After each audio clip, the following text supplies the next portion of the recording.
Welcome everyone to this kickoff meeting for our the newest grant that we received from the National Science Foundation. And I still have noise on here. Let me change that before I really get flustered. But this is not the noise, but this is the NSF CS4All solicitation. We won a small grant for that. And then the name of our grant is called the GigCity CS4All. And the more detailed aspect of it is we are creating an inclusive 21st century gig-enabled teaching and learning community. I am Dr. Jennifer Ellis and Dr. Joseph Kiza are the two main points of contact for this grant for UTC. And Michael Stone from PEF has been a very trusted and helpful collaborating partner, and senior personnel is probably not the best title for him, but that's what we're just going to use for this one. We have been doing these works and having these conversations with a lot of you who are on this call since 2017, probably even earlier, Dr. Kiza, with some of the other initiatives we've had. And one of the driving forces is we know all that's going on in Chattanooga. We've since been known as the Gig City with all that's going on with EPB and all the other infrastructure things around this whole Gig City push, but there was not a specific strategic plan and a comprehensive strategic plan on growing that pipeline, establishing a pipeline, and making sure the citizens and the students who are in the school system could actually do those jobs. Since 2017, even since 2020, there have been some things that are going on, but we wanted to make sure all those who are doing the work in this area could come together and work together to develop a very, very comprehensive strategic plan to make sure that what we were doing is cohesive and all of us are moving in the right direction. So some of the big driving force behind this initiative, at least on the local level, is how are we planning to meet these demands and support those demands of computer science? And you'll also hear the term computational thinking a lot with this particular initiative for Chattanooga. How are we preparing the pipeline for pre-K through community college and beyond to higher ed for your four-year institutions as well. So all of us could thrive in this community. And what is the infrastructure? And that's really what's key for this particular small grant, is establishing the infrastructure that is needed to support the CS4All initiative in pre-K to 12 schools. And we also included in this solicitation pre-K to 14, so working with Chattanooga State as well. So I wanted to kind of, before I went through the agenda, to kind of help shape the context on how we got here and maybe what your role could be and what your role already is in this particular initiative. So we'll do a welcome and introductions that may be just a quick slide, just so we could kind of not spend as much time with the haze. I like to do the haze, but we may not be able to do that and get through everything we need to get through during this 1 hour session. Kind of give you an idea of what an RPP is, because in the solicitation, it's one of the things that we're supposed to be doing, and defining what that is, defining what it is specifically this particular RPP is supposed to do, looking at some projects, and some of this, the CS and computer science and Hamilton County School convergent projects, that's going to be kind of mixed in with some of these other steps. What are our next steps? And then the Q&A is not last, so feel free to unmute yourself if you have questions during the session. This is an open dialogue. It's not me dictating what's going on, but this is, I'm just here to help facilitate the conversation. So welcome everyone to the team. You are the team. And I'm happy that all of you are here or representing your larger organization. And this is what the team consists of. So with our RPP, which is the Research Practitioner Partnership, we have practitioners, which are mainly those who are in the pre-K to 12 schools, as well as our community college partners. We have our researchers, who would be myself and Dr. Kiza and anyone else at UTC who's going to be doing this work, as well as our external evaluator who is out in California. Our business and academic centers who are supporting this work, as well as our nonprofits who are very integral on partnering with us and doing a lot of the informal and some of the formal education. And this is not a, this can evolve, and that's what we're going to talk about as we go through this discussion today is who else needs to be included in this, and making sure all that are listed here are included, and making sure we have accurate information from and contact information from folks to make sure that their voices are included in these discussions. So this is kind of like, hopefully you see your name listed here. If you don't, or your organization, if you don't, please make sure you let us know so we can include you in this diagram. And for the practitioner team, these are all of our Hamilton County folks. And originally we did have a representative from GPS, but they've had some administrative changes and the contact there has left. And so one of the things I was thinking is, should I reach back out to GPS to see what their new position is, and add them, as well as making sure CGLA is properly represented here, because they are a STEM school. And if there is a specific person besides the principal who should be listed here as well, who should that be, or should there be other key contacts? So again, this list is not just something that has to stay static, but it's going to evolve over time. So what is an RPP? Uh-oh. Where is my text?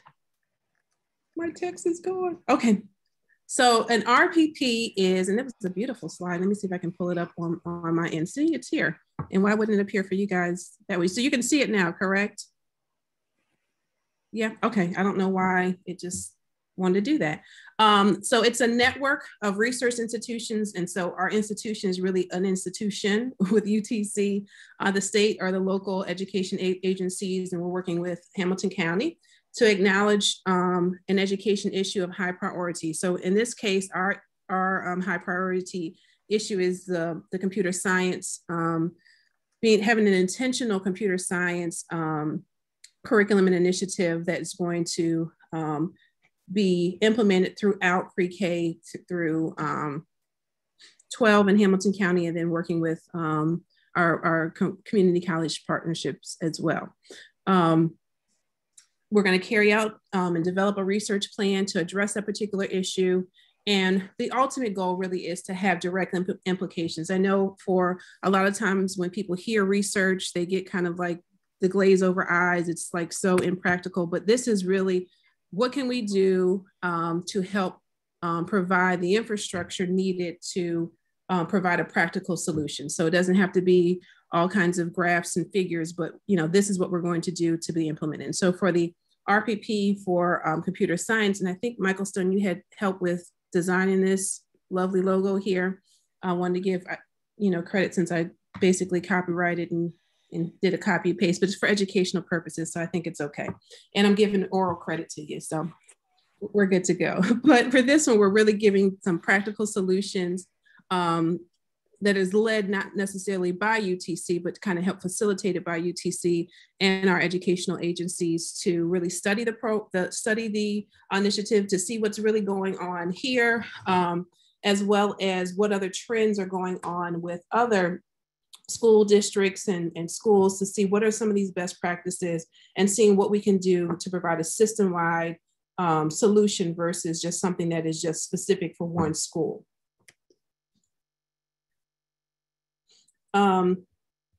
Like really, I don't know why my slides are acting like that, but we're gonna just roll with it.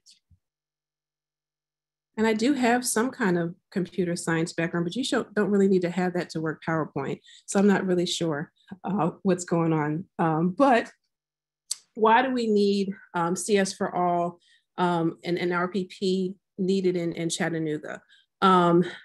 So many reasons. One of them is that I think Chattanooga is in a very unique position, not just because of the GigCity and all that EPB has provided to this community. But when you couple it with the Fab Labs that have been added over the years, and some other initiatives, even with Blue Skies that is coming on board, we have to be intentional. We have to figure out what it is that we need to do to make sure all students in Hamilton County have the opportunity and are prepared for a pathway in computer science, if that's of interest. And so making sure that they are exposed very early. So whenever they get to, let's say the 8th grade, and they need to determine what future ready institute they want to get to, they can actually make a more informed decision because they've had that experience throughout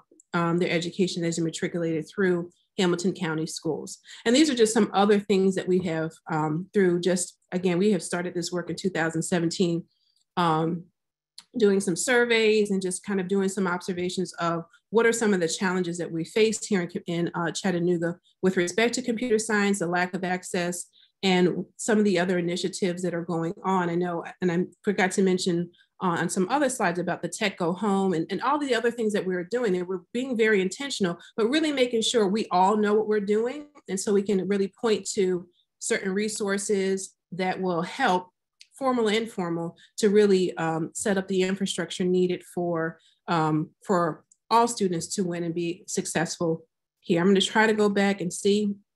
There are some examples of RPPs. We're not going to necessarily go through this. I can share these slides out. You'll probably have more success with them than I am right now. If you needed to brief those in your organization about, who else is doing some work in here. Maybe there are other organizations that are doing work that we can look to. Michael, I don't know if you have time to come off mute. If you want to kind of just share some other work that you've known, anybody that you wanted to kind of highlight, who, if it's a school district that you think would be good, just to kind of drop some names. Sure, happy to. So yeah, I mean, I think in addition to what's listed here, there's a handful of school districts across the country and even states that have tried to take on computer science education initiatives, pre-K-12. There's a small district in Southwest Maryland that gets a lot of attention for their work. But honestly, even there, it's disparate at best.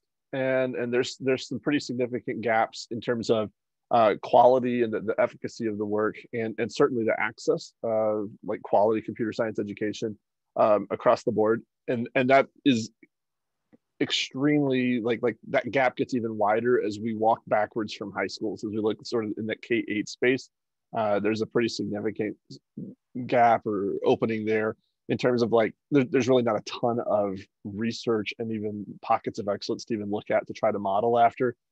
So I think this is particularly exciting to have the number of stakeholders that Dr. Ellis that you've convened here as we think about how we can build this out.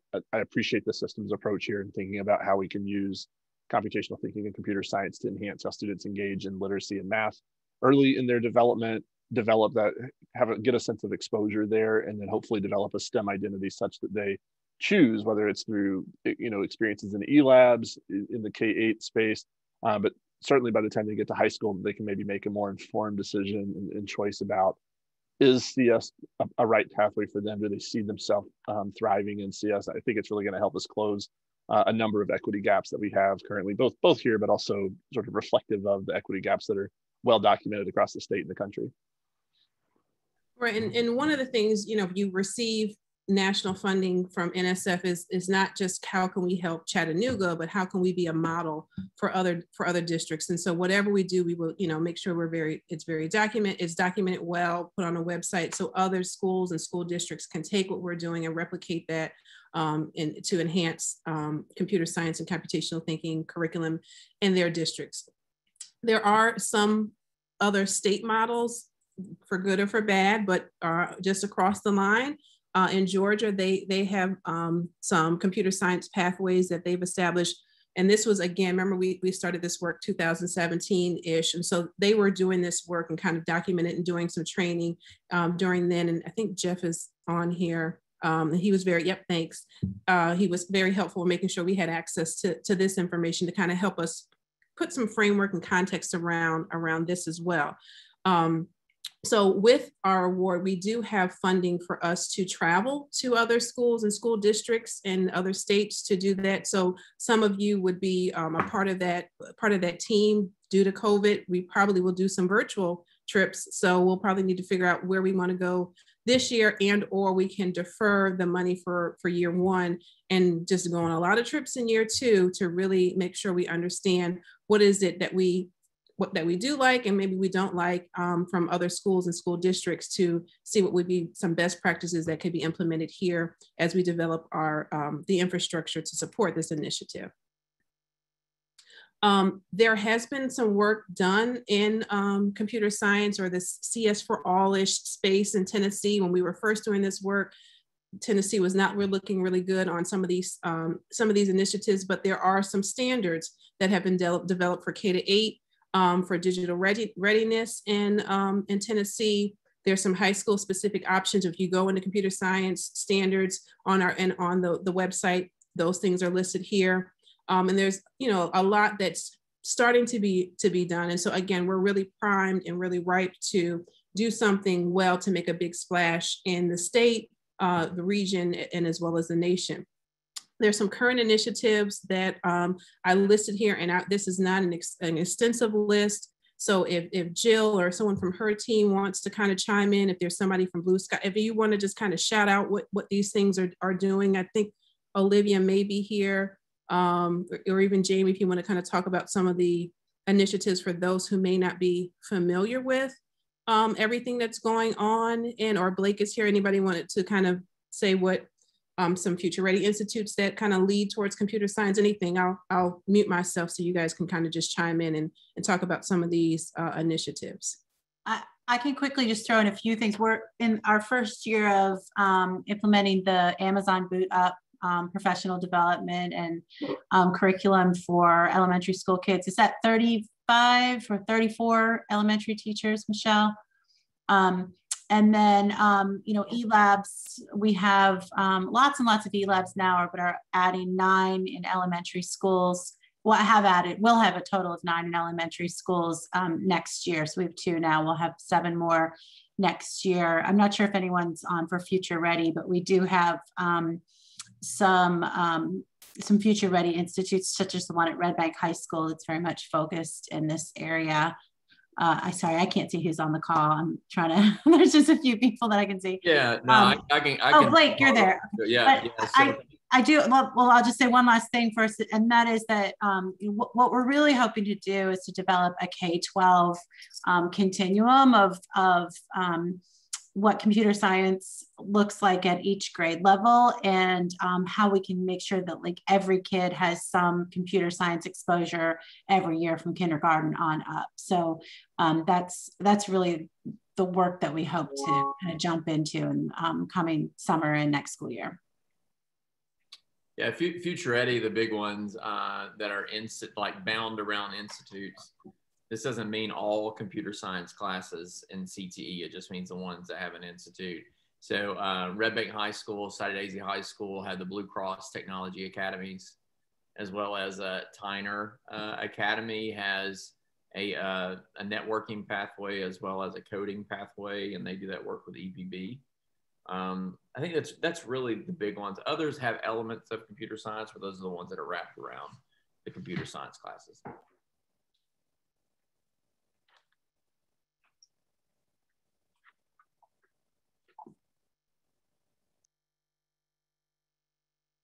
And I'll mention from STEM education, we do have a computer science pathway that would lead towards licensure. We had a graduate, I don't know if she's the first in the state, so her degree is in computer science with a more or less a minor in STEM education. So she does have a license. She chose not to teach, but we're working on creating a pathway that way. And we also were awarded an NSF Noise Track 2 capacity building grant, where we're looking at developing a kind of an alternative route for folks who are in computer science to get their master's in computer science and a minor in STEM education, and they could have their teaching license, or for those who are current teachers who want to be able to teach dual enrollment courses, AP courses, they could go back and get their master's in computer science and be able to teach those courses as well to make sure that we are addressing some of those needs. And if you haven't heard about the Blue Sky Pathway, I don't know if a representative from that organization is here to speak on that, but that's another one that's being very intentional about really addressing some of the needs. And I know computer science at UTC also has an accelerated program for computer science. I think they can get their degree in 3 years or something of that nature. I don't know if Dr. Kiza is on, but again, there's a lot that's going on. I am on that committee, but it is still in the process, but okay. We are targeting 3 years.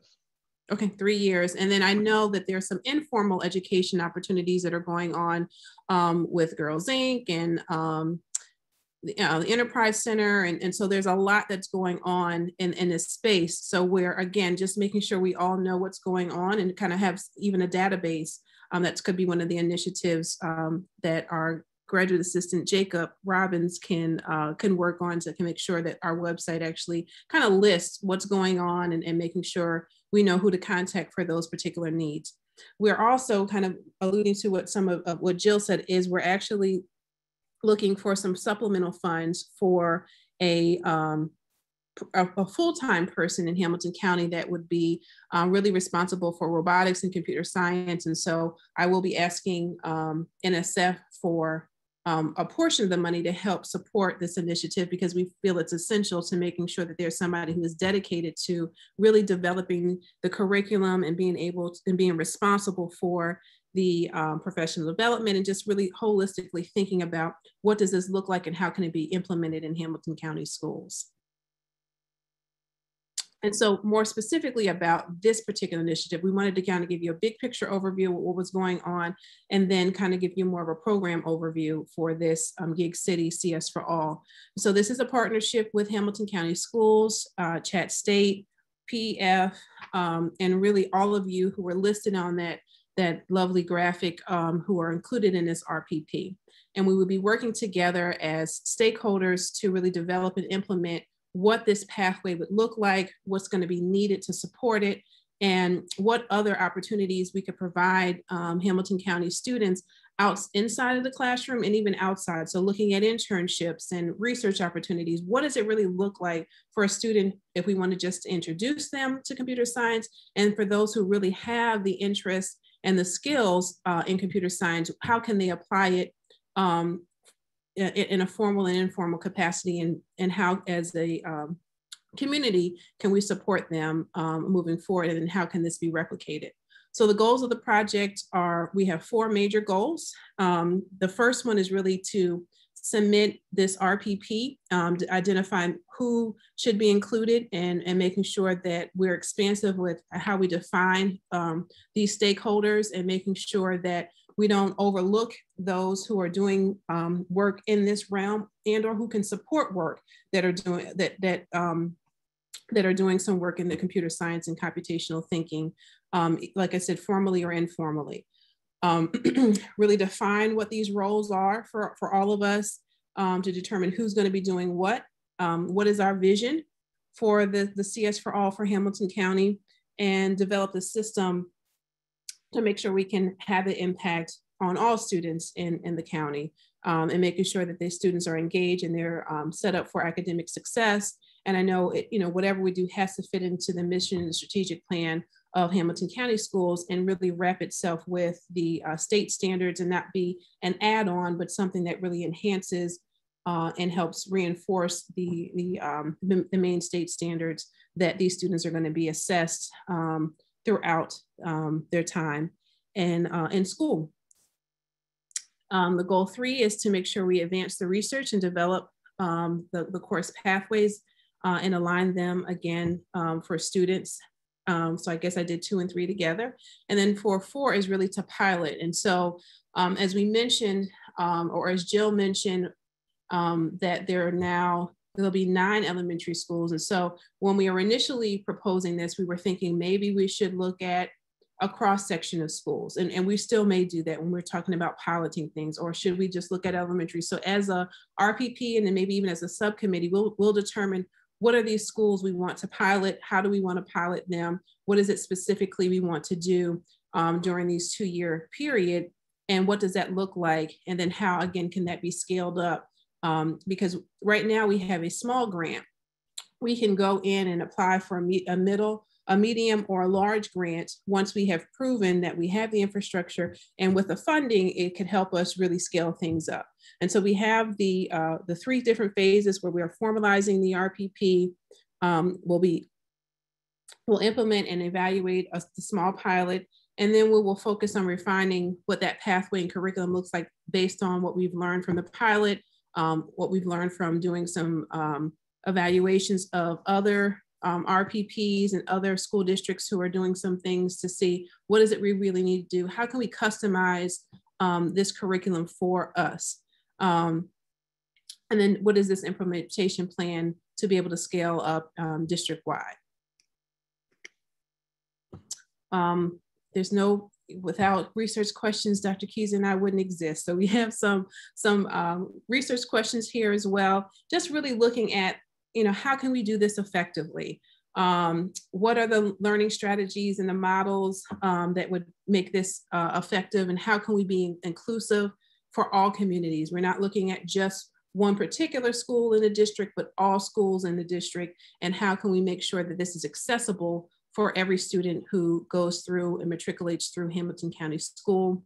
And then what types of professional development strategies are also most effective in integrating this pre-K to 12 in the classrooms? And so really looking at what those models will look like and determining what's the best way to scale those things up. So, I showed you this slide before, but now I wanted, if you can kind of think about who is missing from this, and who do we need to make sure we're included and invited to join in these, not just these conversations, but join in the work of developing what the infrastructure needs to look like to support this initiative.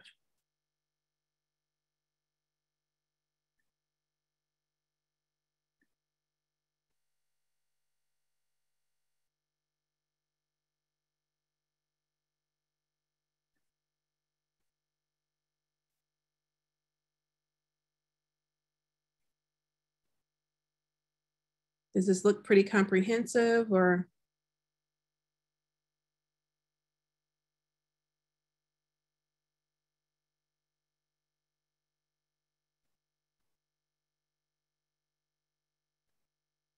Uh-oh.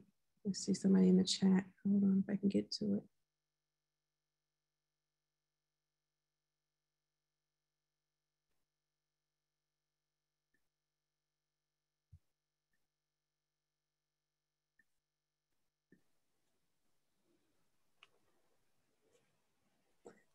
TechCo's home, I think that is represented by the Enterprise Center, if I'm not mistaken. Does it fall under? It does fall under us. Yeah, that's right. And Jennifer, as I think about, or excuse me, Dr. Ellis, as I think about Jennifer is my name.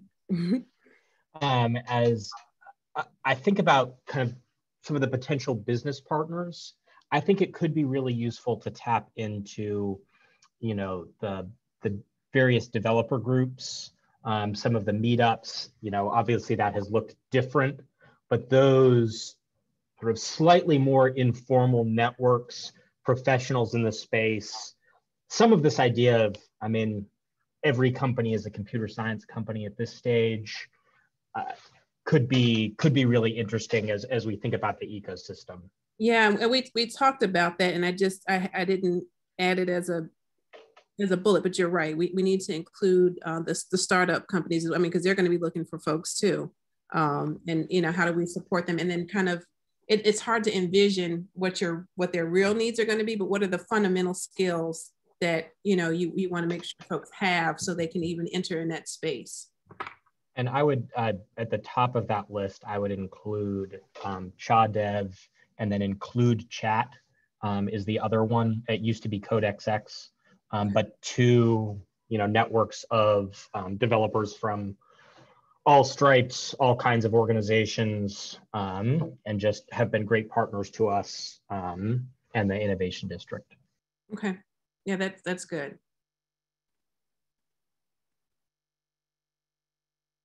Anyone else we not considering? Well, if you think of anyone else that you think, or another organization or a person, please let us know so we can make sure that they're included in these discussions and conversations to make sure their voices are heard. Yeah, child tech. Okay, we'll make sure that that is included. And then from the district, I showed that list already, but I see that she may be in and out, but Dr. Swafford is here. Is there somebody specifically from CGLA that you were mentioning that you could be the key person here? I don't know why. Yeah, we're on, and the principal is on too. So Ms. Fulton, I'm sorry. Yeah, and so she will be our point person. I will say that if we take this down to elementary, like I'm hearing, you know, the kids from the new Montessori Elementary, I think certainly probably would want to be included under our umbrella. Yes, definitely. And just kudos for all of that. I know that has nothing to do with this, but I mean, I'm just in awe, and all praises to Dr. Swafford for being able to get that together. Hey, Jamie, great idea about the, I don't know if you saw that, Dr. Ellis, but the Tennessee Valley Robotics, Jamie Parrish just put that in the chat. Okay. Okay. Okay. Yep.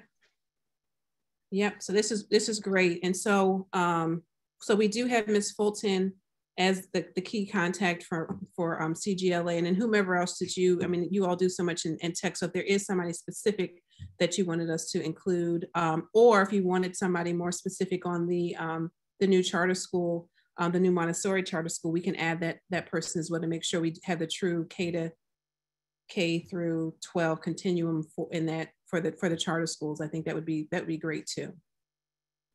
And so we've added Urban League since we kind of done some things. And then we also have the National Rural Education Association to really make sure we're addressing the needs of not just our urban schools, but also our rural schools. And we did add startups to this list here. So we were thinking that I just didn't add them to the other graphic. So I was like, I thought I had them somewhere. So we do. So we just didn't know the terms on on who to actually go and contact. So now that we have kind of an idea of where those organizations live, then we can start contacting them. So this is kind of some of the outline of what the pre-K to 5, traditionally a lot of the computer science or the computational thinking integration is in the math and science curriculum. There's some introduction offline to computer science. And then now we also are having more of these elementary schools with these e-labs. More integration in the grades 6 through 8, the e-labs, having some computer science electives, and then the high schools where students can actually become more specialists with Future Ready Institutes, some CTE courses, some AP courses, of course the e-labs, and then there are also some specialized high schools that allow them to do some things that are in combination with Chattanooga State. And then also looking at now your internships, your research opportunities for our high school students. So this is no way at all comprehensive, but just kind of like a way in which we can kind of help us frame some things, but we're not restricted to that. I mean, you can integrate computer science and computational thinking in other subjects besides math and science. I can make the argument on how you can do it in ELA as well, with just, writing and coding and kind of transferring it back and forth. So there's multiple ways in which you can do this, but we have to think about, the teacher, how are we going to integrate that? What's the most effective way to do that? The level, the intensity of it, pre-K to 5, it may just be, once every quarter they have something, but however we frame it, we want to make sure it's intentional and that we can make sure and we can check off, yes, every student in Hamilton County has been exposed to computer science and computational thinking as they matriculate through the schools. And so for our program timeline, like, oh, my slides are like crazy. This is the craziest thing. For the project, we have, one of the first things we're doing is kind of formalizing our leadership team, just developing to see what kind of task force we need to meet. Every time we meet, I don't think we need to call a full group RPP, just determine who's going to be working on certain aspects of of this initiative, gathering the research on some of the existing computer science initiatives, and our graduate student has already started that work, has a lovely database. If you want access to that, I can make sure you have access to that on what's going on in this space. Working with teachers, having some focus groups, sending out some emails or some surveys, really trying to see what is it that they need to make sure that they are supported, what kind of professional development works best for them in previous years, and what can we do to further customize the work that we're doing. I mentioned visiting some districts, analyzing some data, being able to present that back to the RPP, and developing a pathway design session. So determining who needs to be a part of that conversation as well, to make sure that we have some models and things that we can implement in a strategy. And then I guess what also needs to be added on to this particular list is finding the funding to supplement the robotics teacher. So we have somebody dedicated in Hamilton County to actually spearhead this work within the district on really leading those initiatives there and actually implementing the professional development so that they are can lead this effort. And in our role, or my role, would be more of the facilitation and kind of pulling some things together, but the leading in the district would happen with the person who would be hired for that role. And so now I kind of wanted to open it up the floor to, like, what role do you or your organization can you play in this GigCity RPP? Now that you've kind of hopefully kind of have a better idea of what we're doing and why we're here, what role do you want to play in this space?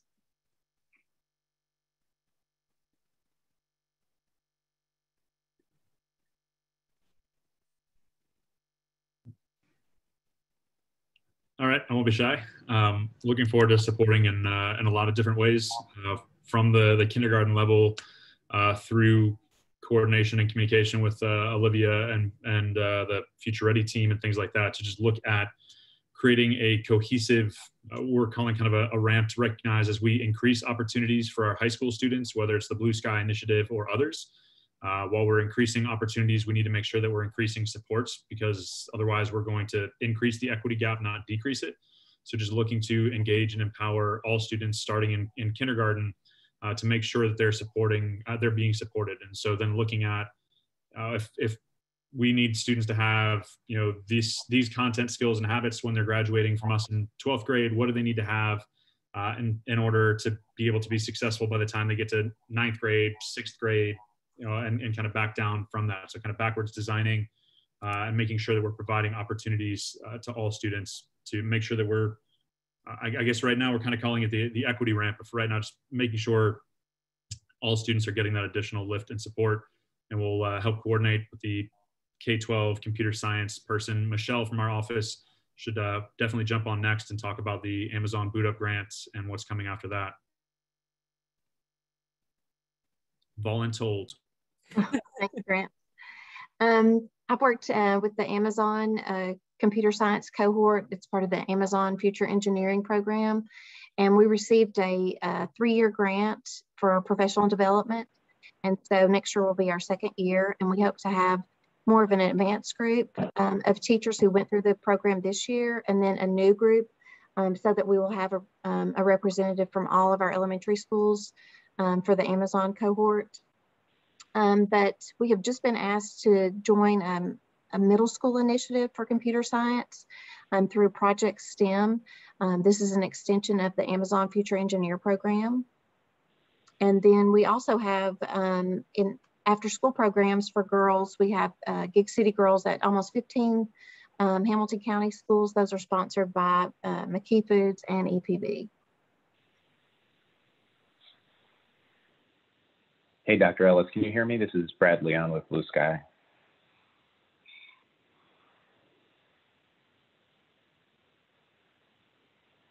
Hello? Yes, I'm sorry. I was muted and I couldn't unmute. I'm just it's okay. First tech time, but glad you're here, and feel free to jump in. Thank you. Well, I was just going to say that as part of our beginning salvo in the Blue Sky, our information systems and cybersecurity team came up with a list of knowledge, skills, and mindsets that we're looking for in our Blue Sky graduates. So one of the ways I think I could contribute is just looking at this question from a workforce development perspective and sharing what we developed to help inform the work that we're going to be doing.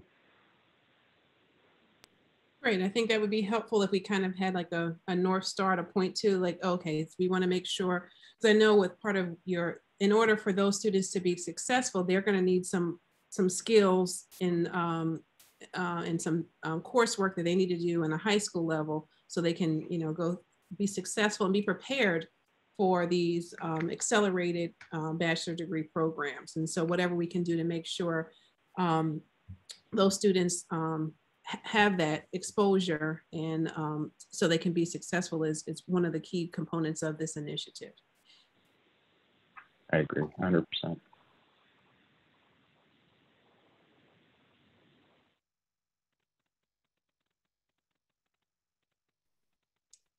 Is there anything else that you all can think of that you know would be a good fit for this, or some, if you wanted to kind of say some of the initiatives that you're doing so we could, you know, even workforce development? Is there certain things that you could bring to this RPP to make sure that we are developing the infrastructure needed to support this initiative? Was that for me, Dr. Ellis? For anyone. Oh, for anyone, okay.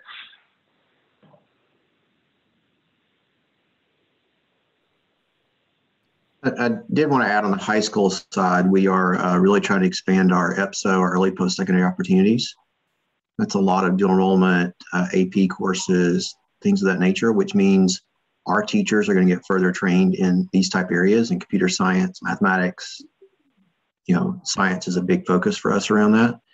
So I know we've talked about other grants as well, but so, you know, things like AP computer science principles and things like that will become bigger components of our trajectory of high school credits. So we're looking at those trajectory of courses to make sure we're setting students up to be successful.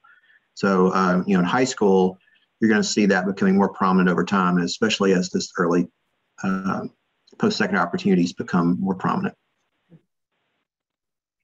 So making sure we include that is essential.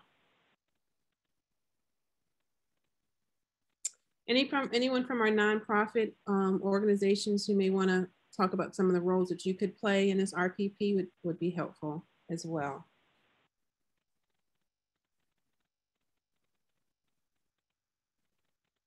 Yeah, so I see Jeff left has a message about the Tech Goes Home partnership as well in workforce development.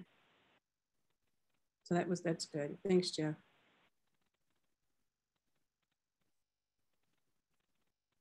I think I saw someone from Girls Inc. Are there, you know, do you want to kind of share some of the things that you all are doing? I know that there were some specific initiatives on even helping girls think differently about future ready institutes and work around there. Is there certain things that you could use?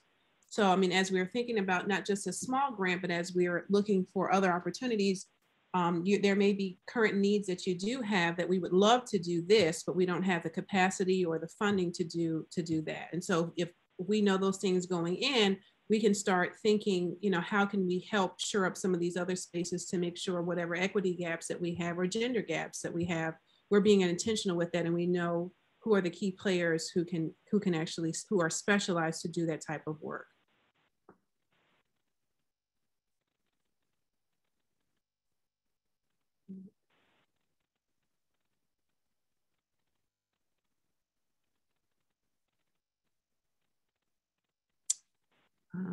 Okay. And then I think I said, Shri, I don't know if you're on, but if you could kind of maybe even think about what would research opportunities look like for high school students, or internship opportunities. Is there a place for that can be supported by some of these academic centers?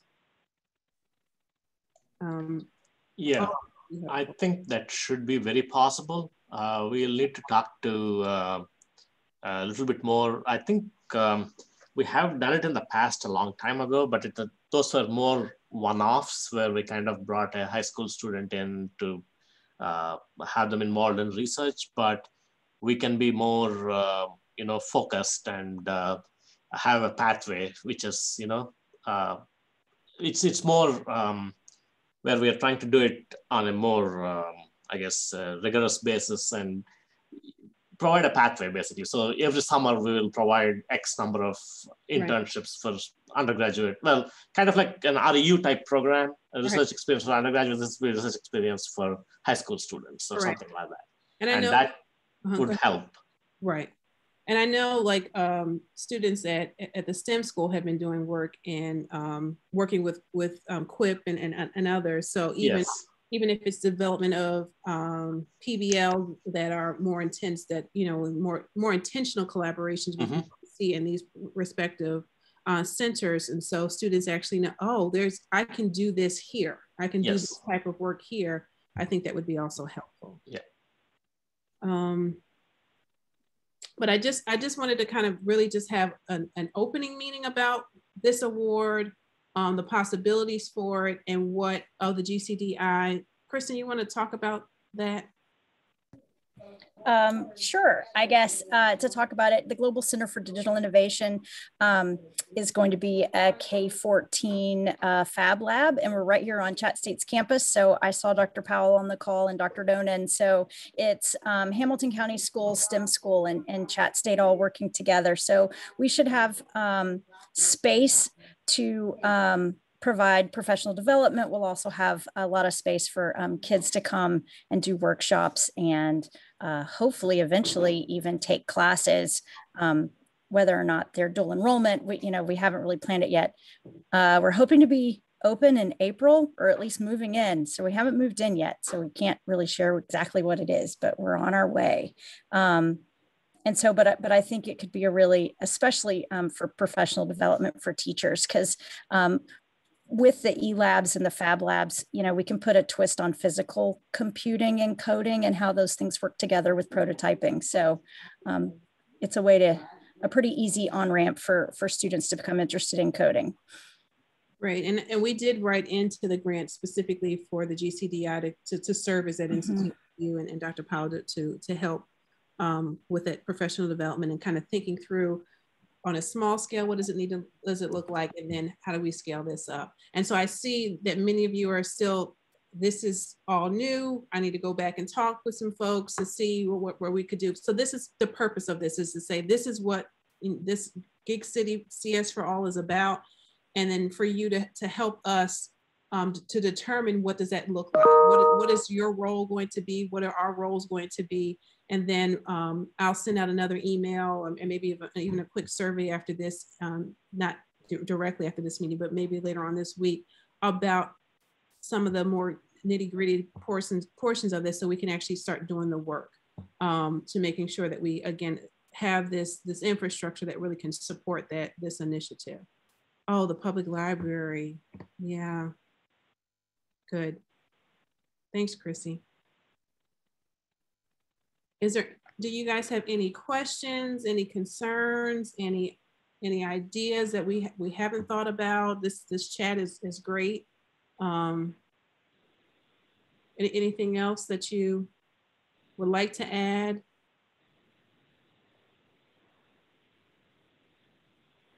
Just that I'm really excited to be a part of this group, because I think the work is, so vital, not only for the community, but for the kids who are going to be involved. So thank you for leading it, Dr. Ellis. Oh, thank you. We saw a need and we just jumped on the opportunity. It took us 3 times to get it, but we finally, they saw that, oh yes, this is investing in Chattanooga is where NSF needed to be. And so we're honored that they did, and we'll be good stewards of the money. Okay, we don't have to stay on here for a full hour. We'll allow you some time, and then I can actually pick up my son by 3 o'clock, because he's just down the street.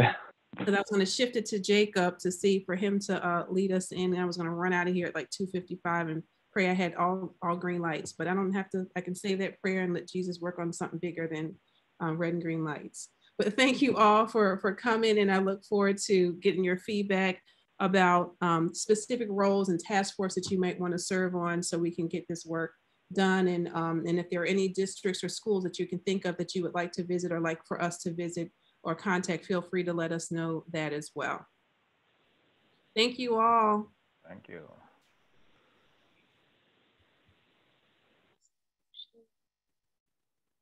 Make sure I save the chat. Thank you. Thanks, Dr. Swafford. Save chat. All right, Jacob, I'll call you in a few. Sounds good. I'll talk to you soon. Okay, I think I saved the chat. Where did you save the chat? Where does it go? Oh, file. Yeah, that's what I'm wondering too. I don't know, but maybe you save the chat and then see where it goes. Yeah. I think